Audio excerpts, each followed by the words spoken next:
محترم ناظرین، السلام علیکم ورحمۃ اللہ وبرکاتہ۔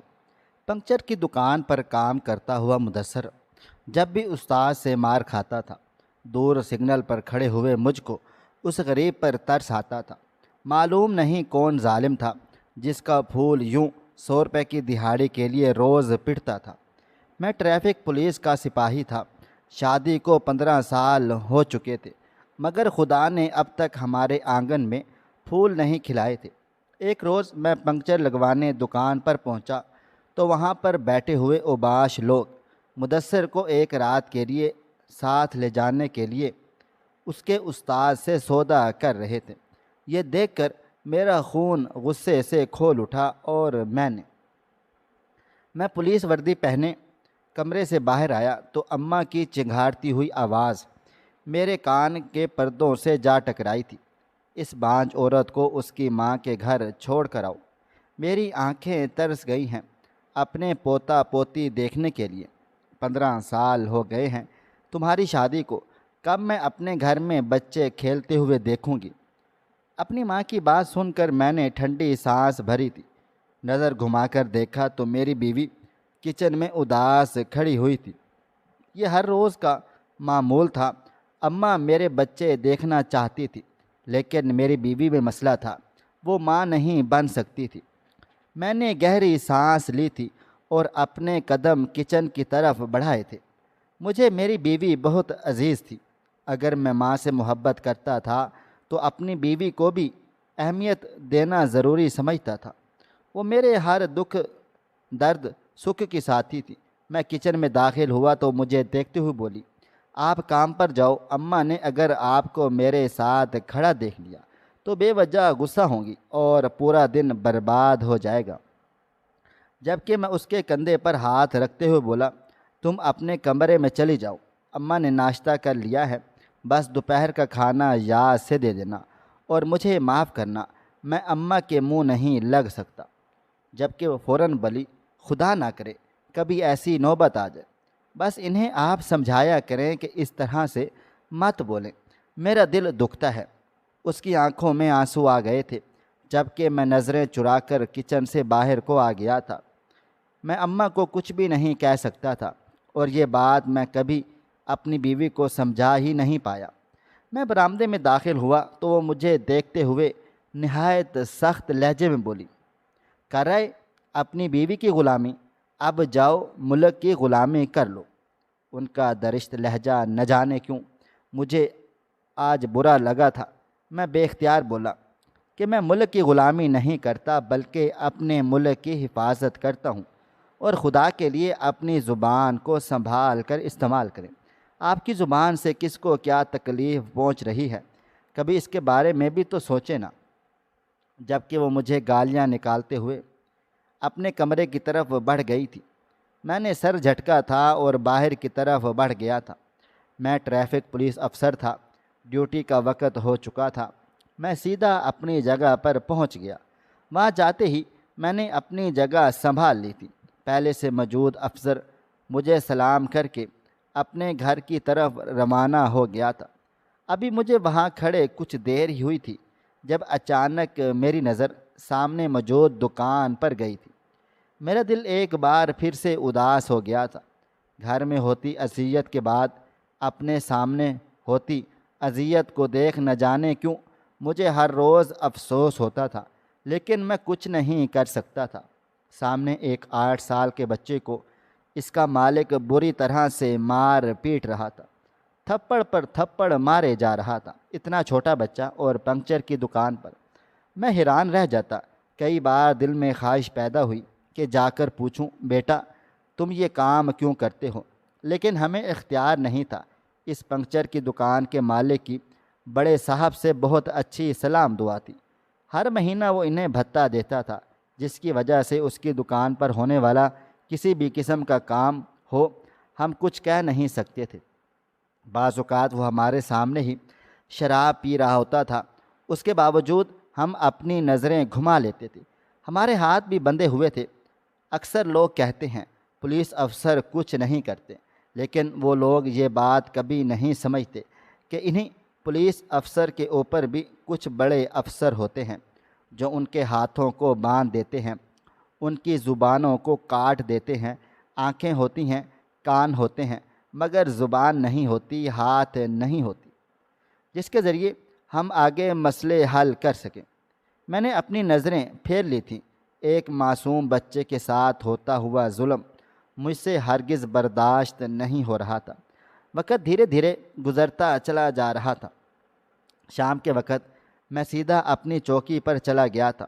میرا ارادہ اس پنکچر کے مالک کی شکایت کرنے کا تھا۔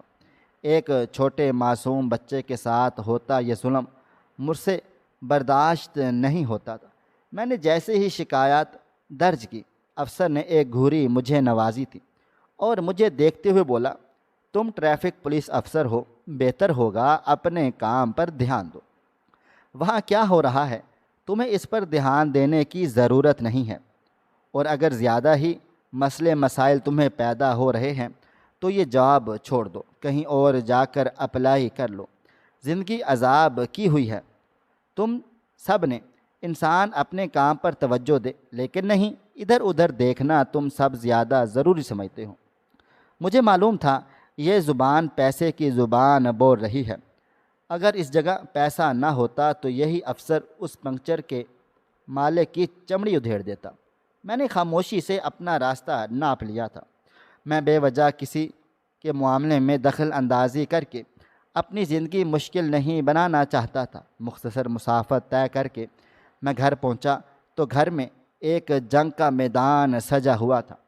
اماں کا بس نہیں چل رہا تھا میری بیوی کو ماریں، وہ اسے بہت برا بھلا بول رہی تھی، خاص کر بانجھ ہونے کا طعنہ مسلسل دیے جا رہی تھی، جو میری بیوی سے برداشت نہیں ہو رہا تھا۔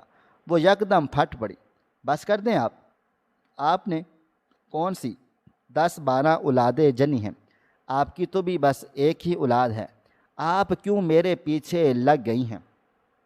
جب میرے شوہر کو کوئی مسئلہ نہیں تو آپ کیوں اتنا زیادہ مجھ پر پریشر ڈالتی ہیں؟ یہ ہم دونوں کا مسئلہ ہے، آپ کا نہیں۔ وہ مزید کچھ کہتی اس سے پہلے ہی میں دھاڑا، خاموش ہو جاؤ نیلم، کمرے کے اندر جاؤ، آواز نہیں آنی چاہیے مجھے تمہاری۔ میری بات سن کر وہ بے اختیار پلٹی تھی اور حیران نظروں سے مجھے دیکھنے لگی۔ میں مزید کچھ کہتا اس سے پہلے ہی اماں بولی، ہاں ہاں، میرے سامنے ایسے بول کر تم سمجھ رہے ہو کہ میں تم سے خوش ہو جاؤں گی؟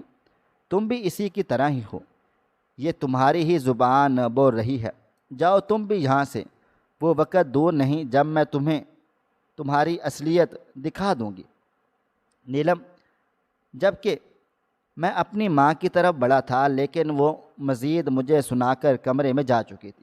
میں کچھ کہتا اس سے پہلے ہی نیلم غمگین لہجے میں بولی، مجھے آپ سے یہ امید نہیں تھی، آپ نے سنا نہیں آپ کی ماں کیا کیا بول رہی تھی، اور آپ مجھے ہی۔ وہ مزید کچھ کہتی اس سے پہلے ہی میں بولا، کتنی بار تمہیں سمجھایا ہے کہ امی کے منہ نہیں لگا کرو، تمہیں کیوں سمجھ نہیں آتا؟ جب کہ وہ بے اختیار چلائی تھی، آخر کیوں آپ اپنی ماں سے اتنا ڈرتے ہیں؟ کیا وجہ ہے؟ ایسی وجہ جب کہ اس بار میں کچھ نہیں بول پایا تھا۔ ایک تو یہی تو سچ تھا کہ جسے میں کبھی دنیا کے سامنے نہیں لا سکتا تھا۔ میں خاموش ہو گیا تھا۔ میں مزید کچھ کہتا اس سے پہلے ہی میں اپنے کمرے میں بند ہو چکا تھا۔ میرے پاس ایک سوال کا جواب نہیں تھا۔ ماں باپ سے ڈرنا اچھی بات ہے، لیکن میری طرح خوفزدہ ہونا ایک الگ بات ہے۔ میں اپنے کمرے میں جا کر خاموشی سے بیٹھ گیا تھا۔ تقریباً آدھے گھنٹے کے بعد میری بیوی کھانے کی ٹرے لیے اندر داخل ہوئی تھی، لیکن میں اسے مکمل نظر انداز کیے ہوئے تھا۔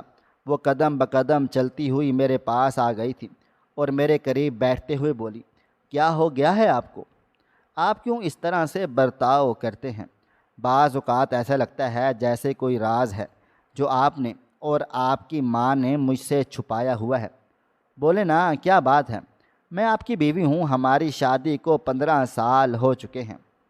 ہم دونوں جب تک ایک دوسرے سے باتیں چھپاتے رہیں گے، ہم کبھی بھی یہ خوبصورت زندگی بسر نہیں کر سکتے۔ ایک دفعہ بتائیں تو صحیح، کیا پتہ میں آپ کی مدد کر سکوں۔ پیسوں کا مسئلہ ہے یا پھر کوئی اور ہی بات ہے؟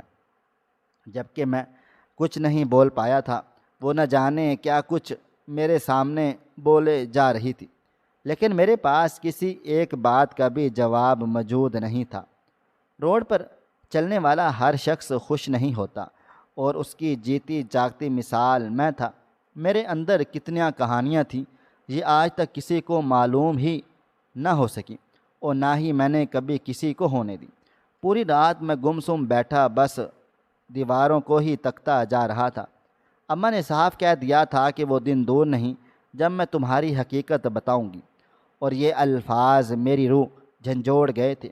آدھی رات کے وقت میں اپنے کمرے سے اٹھ کر اپنی ماں کے کمرے کی طرف بڑھا تھا۔ وہ گہری نیند سو رہی تھی۔ میں خاموشی سے ان کے قدموں کے پاس جا کر بیٹھ گیا تھا۔ میں کچھ کہتا اس سے پہلے ہی وہ نیند میں بولی، کمرے سے جاؤ، مجھے کوئی بات چیت نہیں کرنی تم سے، اور خبردار کسی بھی قسم کی سفارش کی میرے سامنے۔ تمہارا جتنا کیا ہے تم نے سب مٹی کر دیا ہے۔ جبکہ ان کی باتیں سن کر میں غمگین لہجے میں بولا، اماں میری بات سنیں، آپ نیلم سے کیوں اس طرح کی باتیں کر رہی ہیں؟ یہ ہم دونوں کے درمیان کا راز ہے۔ آپ کیوں میری زندگی تباہ و برباد کرنا چاہتی ہیں؟ جبکہ وہ بے اختیار بولی، وہ دن دور نہیں جب نیلم کو بھی تمہاری حقیقت معلوم ہو جائے گی، تب کیا کرو گے تم؟ میں بے اختیار بولا، کسی کو کچھ پتہ نہیں چلے گا، کیونکہ یہ راز صرف میرے اور آپ کے درمیان ہے۔ آپ یہ بات کیوں بھول رہی ہیں؟ جبکہ وہ اب اٹھ کر بیٹھ گئی تھی، ایسا لگتا تھا جیسے وہ سو ہی نہ ہو۔ وہ مجھے دیکھتے ہوئے بولی، تو اپنی بیوی کو سمجھا دو، میرے منہ نہ لگا کریں۔ میں جو بول رہی ہوں اسے چپ کر کے برداشت کرنا پڑے گا، ورنہ مجھ سے برا کوئی نہیں ہوگا۔ میں سب سچ سچ بتا دوں گی۔ جبکہ ان کی بات سن کر میں نے گہری سانس ہوا کے سپرد کی تھی، اور ان کو دیکھتے ہوئے بولا، میں نیلم کو سمجھا دوں گا، لیکن آپ اپنے منہ پر اب دوبارہ سے یہ بات نہیں لائیں گی۔ کیوں میری راتوں کی نیند حرام کر رہی ہیں؟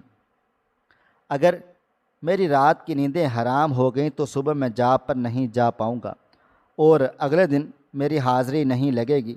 پھر جب سیلری کے پیسے آئیں گے تو آپ نہ کہنا کہ کم کیوں آئے ہیں۔ جبکہ میری بات سن کر وہ بس اتنا ہی بولی، جاؤ، میرا دماغ زیادہ کھانے کی ضرورت نہیں ہے، سونا ہے۔ مجھے یہ کہتے ہی انہوں نے کروٹ موڑ لی تھی، جبکہ میں ایک نظر ان پر ڈال کر خاموشی سے کمرے سے نکل گیا تھا۔ رات خاموشی کی نظر ہو چکی تھی۔ اگلی صبح کا سورج پوری آب و تاب سے روشن ہوا تھا۔ معمول کے مطابق میں اپنی جگہ پر اپنی ڈیوٹی سنبھال چکا تھا، لیکن آج میرا ذہن نئی نئی سوچوں کا شکار تھا۔ اگر واقعی اماں نے میرا راز میری بیوی کے سامنے کھول دیا تو میرا کیا ہوگا؟ یہ خیال ہی مجھے بے موت مار رہا تھا۔ تھوڑی دیر گزری تھی جب اچانک میری نظر اسی پنکچر کی دکان پر گئی تھی جہاں وہ معصوم بچہ ہر روز مار کھاتا تھا۔ نہ جانے وہ کس کا پھول تھا جو چند 100 روپے کے لیے اتنی اذیت جھیل رہا تھا۔ کچھ سوچ کر آج میں نے اپنے قدم اس دکان کی طرف بڑھا ہی دیے تھے۔ میرا دل ایک لمحے کے لیے گھبرا بھی گیا تھا، مگر سر جھٹک کر میں اس کی طرف بڑھ گیا تھا۔ میں پنکچر کی دکان پر پہنچا تو اس کا مالک فوراً میرے پاس آیا تھا اور مجھے دیکھتے ہوئے بولا، صاحب کو پیسے بھیج دیے ہیں، آپ کو کیا چاہیے؟ جبکہ میں سر نفی میں ہلاتے ہوئے بولا، مجھے تمہارے اس کاریگر سے تھوڑی بات چیت کرنی ہے، میری جگہ پر ذرا اسے بھیجو۔ جبکہ وہ سوالیہ بولا، کیوں صاحب جی، سب خیریت تو ہے نا؟ کوئی کام ہے تو آپ مجھے بتا دیں، میں کر دیتا ہوں آپ کا کوئی کام۔ میں نے سر کو نفی میں ہلا دیا تھا اور اس کو دیکھتے ہوئے بولا، جتنا کہا ہے اتنا ہی کرو، زیادہ چاپلوسی کرنے کی ضرورت نہیں ہے۔ یہ کہتے ہی میں نے اپنے قدم واپس اپنی جگہ کی طرف بڑھا لیے تھے۔ یہ میرا ڈیوٹی ٹائم تھا، اس وقت میں اپنی جگہ چھوڑ کر کہیں بھی آگے پیچھے نہیں ہو سکتا تھا۔ تھوڑی دیر کے بعد ہی وہ معصوم سا بچہ مجھے روڈ کراس کرتا ہوا نظر آ گیا تھا۔ جتنی سمجھداری سے اس نے روڈ کراس کیا تھا، لمحے بھر کے لیے میری آنکھوں میں نمی آ گئی تھی۔ ماضی کا ایک سین چھم کر میری نظروں کے سامنے چلا آیا تھا۔ میں نے فوراً سے اپنی آنکھوں میں آئی ہوئی نمی کو صاف کیا تھا۔ وہ بچہ میرے قریب آ گیا تھا، کندھے پر رکھا ہوا رومال، معصوم سا چہرہ کالک سے اٹا ہوا تھا۔ وہ مجھے دیکھتے ہوئے بولا، جی صاحب جی، کیا ہوا؟ کوئی کام کاج ہے؟ آپ کی گاڑی وغیرہ ٹھیک کرنی ہے یا پھر صاف کرنی ہے؟ میں نے سر کو نفی میں ہلا دیا اور اس کے بالوں میں ہلکا سا ہاتھ پھیر کر اسے اپنے ساتھ فٹ پاتھ پر ہی بٹھا لیا تھا۔ وہ مجھے دیکھتے ہوئے بولا، صاحب جی جلدی بتا دو، ایک گاڑی آئی ہوئی ہے، اس کی صفائی کرنی ہے، دیر ہو گئی تو مالک مارے گا۔ اس کی بات سن کر میں فوراً سے بولا، نام کیا ہے تمہارا اور کب سے کام کر رہے ہو؟ چند لمحے کے لیے وہ خاموش ہوا تھا اور پھر مجھے دیکھتے ہوئے بولا، مجھے سب چھوٹا کہتے ہیں، آپ بھی یہی کہہ لو۔ لیکن میں نے سر کو نفی میں ہلا دیا تھا اور اس کے چہرے پر لگی ہوئی کالک صاف کرتے ہوئے بولا، میں نے نام پوچھا ہے، تمہارا نام چھوٹا تھوڑی ہے، یہ تو سب تمہیں پیار سے کہتے ہیں۔ جبکہ وہ ایک طنزیہ ہنسی اپنے چہرے پر سجاتے ہوئے بولا، ہم جیسے غریب لوگوں کو کوئی پیار سے کچھ بھی نہیں کہتا، صرف اور صرف مذاق اڑانے کے لیے ایسے نام وغیرہ دیے جاتے ہیں۔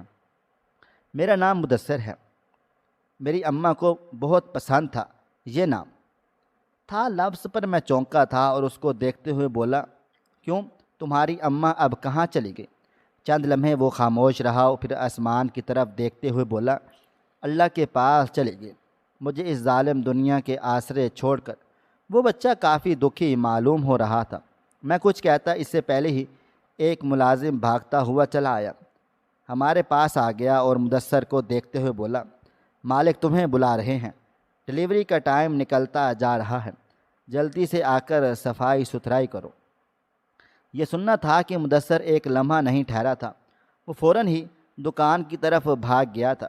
جبکہ دوسرا ملازم مجھے دیکھتے ہوئے بولا، صاحب وہ مالک نے کہا تھا کہ مدثر کو بلا لو کیونکہ ڈلیوری کرنی ہے، مالک کہہ رہے ہیں کہ تھوڑی دیر کے بعد وہ مدثر کو بھیج دیں گے۔ میں نے سر کو ہلکی سی جنبش دی تھی اور اس کو دیکھتے ہوئے بولا، ہاں ہاں لازمی بھیجنا، مجھے تھوڑا بہت اس سے کام کاج ہے، اپنی گاڑی بھی صاف کروانی ہے، مدثر کو ہی بھیجنا۔ میں نے یہ بات واضح لفظوں میں کہی تھی، جبکہ وہ جی صاحب جی بول کر چلا گیا تھا۔ میرا دل مزید اداس ہو گیا تھا، یعنی وہ بچہ کسی مجبوری کے تحت کام کاج کر رہا تھا، کیا اس کا باپ یہ کام کروا رہا تھا؟ یہ خیال آتے ہی مجھے ایک لمحے کے لیے افسوس ہوا تھا۔ جن ماں باپ کے پاس اولاد نہیں ہوتی وہ اولاد کے لیے کتنا ترستے ہیں، اور جن کے پاس اولاد ہوتی ہے وہ اپنے معصوم پھولوں کو اس طرح سڑکوں پر رون دیتے ہیں۔ میں نے گہری سانس ہوا کے سپرد کی تھی اور واپس اپنی جگہ پر ڈیوٹی سنبھال چکا تھا۔ وقت دھیرے دھیرے گزرتا جا رہا تھا۔ شام 6 بجے کے قریب مدثر واپس لوٹ کر آیا تھا اور مجھے دیکھتے ہوئے بولا، جی صاحب جی کہاں پر کھڑی ہے آپ کی بائک؟ بتائیں نا مجھے، جلدی سے صاف کر دیتا ہوں۔ جبکہ میں ایک نظر اسے دیکھ کر مسکرا دیا تھا اور اسے دیکھتے ہوئے بولا، بس مجھے تم سے بات چیت کرنی تھی، کام بعد میں کر لینا، آؤ میرے ساتھ میں تمہیں چائے پلاتا ہوں۔ جبکہ وہ فوراً بولا، نہیں صاحب جی میں چائے نہیں پیتا، کوئی کام نہیں ہے تو میں چلا جاتا ہوں۔ وہ کافی اجلت میں معلوم ہو رہا تھا۔ میں فوراً سے بولا، بے وقوف اب تم جاؤ گے تو وہ تم سے مزید کام کاج لے گا، میرے ساتھ بیٹھو، تھوڑی دیر کے بعد آرام کر لو۔ جبکہ وہ سر نفی میں ہلاتے ہوئے بولا، نہیں صاحب جی مجھے پیسے چاہیے ہیں، اور اگر کام کاج نہیں کروں گا تو وہ پیسے نہیں دے گا۔ جبکہ میں بے اختیار بولا، تمہارا باپ کہاں ہے، وہ کیا کام کاج کرتا ہے؟ جبکہ اس نے ایک خاموش نگاہ میرے وجود پر ڈالی اور آسمان کی جانب بھی دیکھتے ہوئے بولا، وہ بھی اللہ تعالیٰ کے پاس ہیں، اگر میرے ماں باپ زندہ ہوتے تو کیا میں اس لباس میں اور اس مقام پر کام کر رہا ہوتا؟ اس کے طرز گفتگو پر لمحے بھر کے لیے میں حیران ہو گیا تھا۔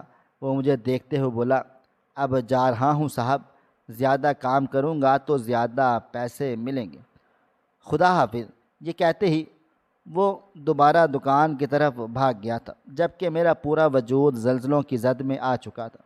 یعنی وہ بچہ مجبوری کے تحت کام کر رہا تھا، کیونکہ نہ باپ کا سایہ سر پر موجود تھا اور نہ ہی ماں کا، اور جب ماں باپ حیات نہیں ہوتے تو معصوم اولاد اسی طرح سڑکوں پر رل کر برباد ہو جاتی ہے۔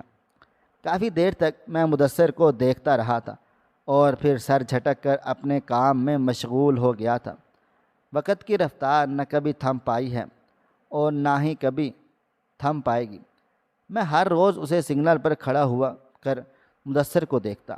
وہ ہر روز اپنے مالک سے ذلیل و خوار ہوتا، جانوروں کی طرح مار کھاتا، لیکن اسی کے ساتھ ہر وقت لگا رہتا تاکہ کچھ پیسہ مل سکے۔ دوسری طرف اماں نے میری زندگی تباہ کی ہوئی تھی۔ ہر وقت میرے سر پر مسلط رہنا، میری بیوی کو طعنے دینا، یہ سب باتیں میرا جینا حرام کر رہی تھی۔ کافی دنوں سے میں ایک بات سوچ رہا تھا۔ مجھے معلوم تھا کہ اماں کبھی بھی راضی نہیں ہوں گی۔ ہو سکتا ہے کہ نیلم بھی مجھے منع کر دیں، لیکن اب میں فیصلہ لے چکا تھا۔ میری اولاد نہیں تھی، 15 سال ہو گئے تھے۔ اولاد کی شکل دینے کے لیے میں ترس چکا تھا۔ مجھے معلوم ہو چکا تھا کہ اب اگر میں دوسری شادی بھی کروں گا تب بھی میری اولاد نہیں ہوگی۔ اس لیے میں نے کھڑے کھڑے فیصلہ لیا تھا کہ میں مدثر کو اپنا بیٹا بناؤں گا، میں اسے اڈاپٹ کر لوں گا۔ میں اب صرف اس کے مالک سے ملنا چاہتا تھا تاکہ اس سے اس کا گھر کا پتہ لے کر آگے بات چیت چلا سکوں۔ میں نے سوچ لیا کہ مدثر کو ایک اعلیٰ زندگی دوں گا، تعلیم دلواؤں گا، معاشرے میں ایک مرتبے والا انسان بنواؤں گا۔ لیکن میں جانتا ہی نہیں تھا کہ زندگی مجھ سے کتنا بڑا کام لینے والی ہے۔ میرا سچ دنیا کے سامنے کس طرح سے عیاں ہونے والا ہے۔ صبح سویرے میں اپنی ماں کے کمرے میں داخل ہوا تھا۔ میرا ارادہ ان کو اپنی طرف سے آگاہ کرنے کا تھا تاکہ جب میں مدثر کو گھر لے کر آؤں تو میں کسی تماشے کا منتظر نہ ہوں۔ اماں ابھی جاگ کر ہی بیٹھی تھی۔ میں کچھ کہتا اس سے پہلے ہی وہ بولی، کسی بھی قسم کی بری خبر مت سنانا۔ ابھی میں جاگی ہوں، ناشتہ کروں گی، دوا لوں گی، اس کے بعد ہی میں تم سے بات چیت کروں گی۔ جبکہ میں فوراً سے بولا کہ کسی بھی قسم کی بری خبر نہیں ہے۔ آپ ایک دفعہ میری بات تو سن لیں، کیونکہ مجھے نکلنا ہے، دیر ہو رہی ہے۔ میری بات سن کر وہ بولی، اچھا کہو کیا بات ہے۔ چند لمحے میں خاموش رہا تھا اور پھر سر جھکا کر بولا، اماں میں ایک بچے کو گود لے رہا ہوں۔ میرا محض اتنا کہنا تھا کہ انہوں نے لمحے میں گھر سر پر اٹھا لیا تھا۔ وہ مجھے دیکھتے ہوئے بولی، ہاں بس یہی دن دیکھنا باقی رہ گیا تھا کہ دوسروں کا خون اب میں پالوں پوسوں گی۔ دفع ہو جاؤ یہاں سے۔ تم نے مجھے ذلیل کرنے کے لیے کوئی جگہ چھوڑی ہو تو بتا دینا، کیا کروں تمہارا شہزاد۔ جبکہ میں ان کو دیکھتے ہوئے بولا، کچھ بھی کرنے کی ضرورت نہیں ہے اماں، میں نے فیصلہ لے لیا ہے۔ مجھے سمجھ میں آ گیا ہے کہ میں اب کبھی بھی باپ نہیں بن سکتا، تو بہتر ہے کہ میں اولاد کو گود لے لوں۔ میں اپنی بیوی کو نہیں چھوڑ سکتا اور نہ ہی میں دوسری شادی کرنا چاہتا ہوں۔ میری بات سن کر اماں نے مجھے خوب ساری گالیاں دی تھیں اور صاف صاف کہہ دیا تھا کہ وہ کسی بھی قیمت پر گود لیا ہوا بچہ قبول نہیں کریں گی۔ انہیں اپنا خون چاہیے تھا، مگر میں بھی اپنی بات کا پکا تھا۔ میں نے ان کو صاف صاف کہہ کر اٹھا تھا کہ آپ نے جو کرنا ہے کر لیں، جس مرضی سے آپ کو میرا ماضی شیئر کرنا ہے آپ وہ بھی کر لیں، میں مدثر کو گود دوں گا اور یہ میرا آخری فیصلہ ہے۔ نہ جانے کیوں اس بچے سے مجھے ایک الگ اپنائیت محسوس ہوتی تھی، ایک ایسی محبت جس کا میں لفظوں میں مفہوم بیان نہیں کر سکتا۔ اپنی بیوی کو خدا حافظ بول کر میں گھر سے باہر نکل گیا تھا۔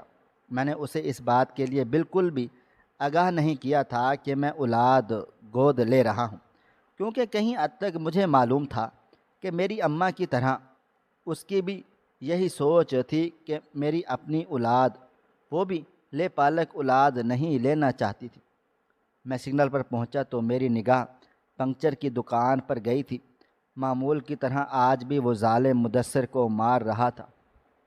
میں سر جھٹک کر فوراً اس طرف بڑھا تھا، لیکن وہاں پہنچتے ہی جو ایک جملہ میرے کانوں میں پڑا تھا وہ میرا خون کھول چکا تھا۔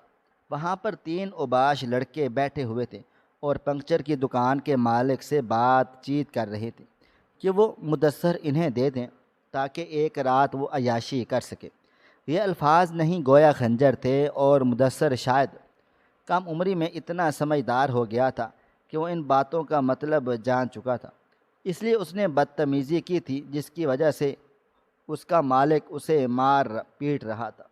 میں بنا سوچے سمجھے ان تینوں کا گریبان پکڑ چکا تھا اور انہیں بری طرح سے مارنا پیٹنا شروع کر چکا تھا۔ میرے ہاتھ تھمنے کا نام ہی نہیں لے رہے تھے۔ میں نے لمحے میں ان تینوں کا حشر نشر کر دیا تھا۔ مجھے معلوم تھا کہ کئی لوگ میری ویڈیو بنا رہے ہیں، مجھے سسپینڈ کر دیا جائے گا، لیکن میری آج بس ہو گئی تھی۔ میں مزید اس بچے پر ظلم ہوتا ہوا محسوس نہیں دیکھ سکتا تھا۔ فوراً ہی عوام ان کو چھڑانے کے لیے میرے قریب چلی آئی تو میں بھی ان پر تل پڑا تھا اور غصے سے چیخ چلا کر بولا کہ آپ ان جانوروں کو بچانے کے لیے میرے پاس آئے ہیں جو ایک معصوم بچے کا سودا کر رہے ہیں تاکہ اپنی گندی خواہشات مٹا سکیں۔ میں اب خاموش نہیں رہ سکتا تھا، بس بہت ہو گیا تھا۔ میرا اتنا کہنا تھا کہ عوام بھی میرا ساتھ دینے لگ گئی تھی۔ مجھے معلوم تھا کہ ویڈیو وائرل ضرور ہو جائے گی، مجھے بڑے سے بڑے افسر معاف نہیں کریں گے، لیکن میں پیچھے کو نہیں ہٹ سکتا تھا۔ میں نے ان لوگوں کی اتنی درگت بنائی تھی اور پھر کمپلین کر کے ان تینوں کو اندر کروا دیا تھا، اور ساتھ ساتھ میں دکان کے مالک کو بھی اندر کروا دیا تھا۔ جب کہ مدثر سہما ہوا ایک طرف کو کھڑا تھا، میں اب اس کی طرف بڑھا تھا، جب کہ وہ روتے ہوئے بولا، مجھے مت ماننا، میں نے کچھ نہیں کیا۔ وہ لوگ میرے ساتھ ایسا کرنا چاہتے تھے۔ جب کہ میں اسے بے اختیار سینے سے لگا چکا تھا، اس کو دیکھتے ہوئے بولا، تمہاری فیملی کہاں ہے؟ مجھے ان سے ملنا ہے۔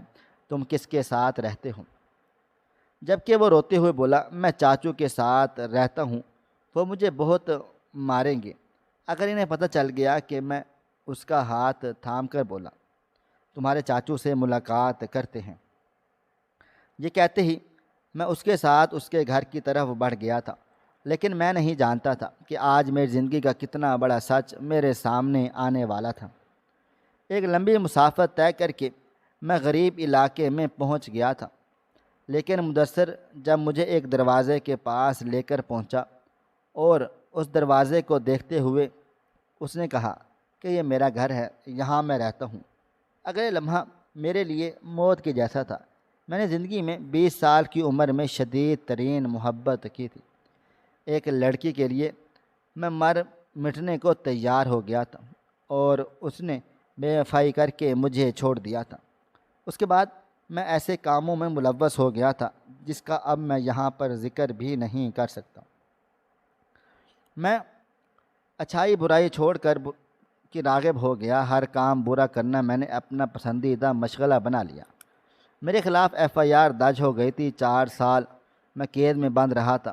2 قتل کے کیس مجھ پر درج ہوئے تھے، صرف ایک لڑکی کی وجہ سے جس نے میری پوری زندگی تباہ و برباد کی تھی، اور آج میں اسی کے گھر کے سامنے ہی کھڑا ہوا تھا۔ یعنی مدثر میری سابقہ محبوبہ کا بیٹا تھا۔ کیا میری محبوبہ مر چکی تھی؟ نہ جانے کیوں مجھے اپنا دل کٹتا ہوا محسوس ہو رہا تھا۔ دل سے خون رسنے کا درد کیا ہوتا ہے، آج پہلی بار مجھے محسوس ہو رہا تھا۔ بے شک میں سمینہ سے علیحدہ ہو چکا تھا، مگر اس کے باوجود میں اس پر نظر رکھتا تھا۔ کہاں اس کی شادی ہوئی، کون سا اس کا سسرال ہے، سب مجھے معلوم تھا۔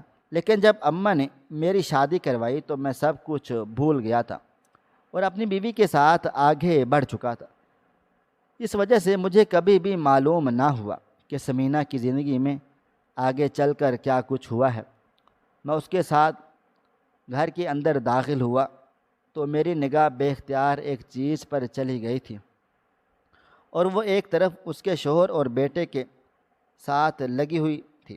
میں نے سر کو جھکا لیا تھا۔ تھوڑی دیر کے بعد ہی اس کا چاچو آ چکا تھا۔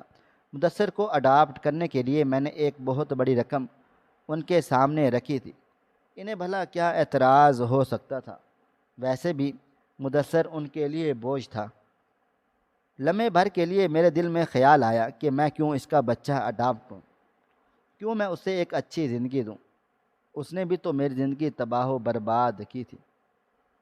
میری ماں کی نظروں میں تو میرا معیار گرا دیا تھا۔ آج تک میری ماں مجھے ایک ہی چیز کا ڈراوا دیتی ہے کہ تیری بیوی کے سامنے سب بتا دوں گی۔ پوری دنیا کو تیری حقیقت بتا دوں گی، اور اس ایک ڈر کی وجہ سے آج میں نے کھل کر زندگی بھی نہیں جی تھی۔ میری نوکری میری ماں کی بدولت ہی لگی تھی۔ میرے ماموں جان نے مجھے اس مقام تک پہنچا دیا تھا۔ تمام کاغذی کارروائی کر کے میں مدثر کو اپنے ساتھ گھر لے کر آ گیا تھا۔ میری بیوی نے کوئی اعتراض نہیں کیا تھا، بلکہ اس نے خوش دلی سے مدثر کو قبول کر کے اپنے سینے سے لگا لیا تھا۔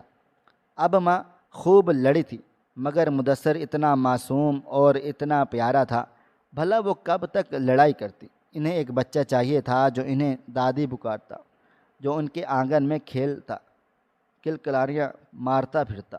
بھلا وہ کیوں انکار کرتی؟ وقت کی رفتار نہ کبھی تھم پائی ہے اور نہ ہی کبھی تھم سکے گی۔ مدثر سکول جاتا ہے، اپنی زندگی اپنی مرضی کے مطابق جی رہا ہے۔ میں اس میں اپنی پہلی محبت کا اکثر عکس ڈھونڈتا رہتا ہوں۔ مجھے معلوم ہے کہ جس روز میری بیوی کو معلوم ہوا کہ یہ بچہ میری محبوبہ کا ہے تو وہ مجھے کبھی معاف نہیں کرے گی۔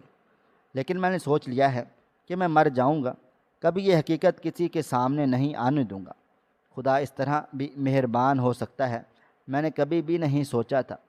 میں نے اپنی پوری زندگی میں ایک چیز سیکھی ہے، اگر آپ کسی کو سچے دل سے چاہو تو ساری زندگی اپنے دل میں اس کے لیے جذبات رکھو، تو ایک نہ ایک دن اوپر والا آپ کو اس محبت سے ضرور ملا دیتا ہے۔ مدثر میری محبت نہیں تھا، لیکن میری محبت کی اولاد تھی، یعنی میری سمینہ کا وجود۔ میں اب اس کو دیکھ کر جیتا ہوں اور اسے سچے دل سے اپنا سگا بیٹا مان چکا ہوں۔ ناظرین، آپ کو ہماری آج کی کہانی کیسی لگی؟ کمنٹ باکس میں اپنی رائے کا اظہار ضرور کریں۔ خواہش صرف اتنی ہے کہ کچھ الفاظ لکھوں جس سے کوئی گمراہی کے راستے پہ جاتے جاتے رک جائے، اور نہ بھی رکے تو سوچ میں ضرور پڑ جائے۔ پیارے دوستوں، امید کرتا ہوں کہ آپ کو یہ ہماری کہانی پسند آئی ہوگی۔ ہماری آج کی کہانی آپ کو پسند آئی ہو تو اس ویڈیو کو لائک کریں، کومنٹس کریں، شیئر کرنا بالکل بھی نہ بھولیں۔ اور ہاں، اگر آپ لوگ اس چینل پر نئے ہیں تو اس چینل کو سبسکرائب ضرور کر لیں اور نوٹیفیکیشن کو ضرور دبا دیں تاکہ آنے والی کہانی سب سے پہلے آپ کو مل سکے۔ ملتے ہیں کل ایک نئی اور دلچسپ کہانی کے ساتھ، تب تک اپنا ڈھیر سارا خیال رکھیے گا۔ اللہ حافظ۔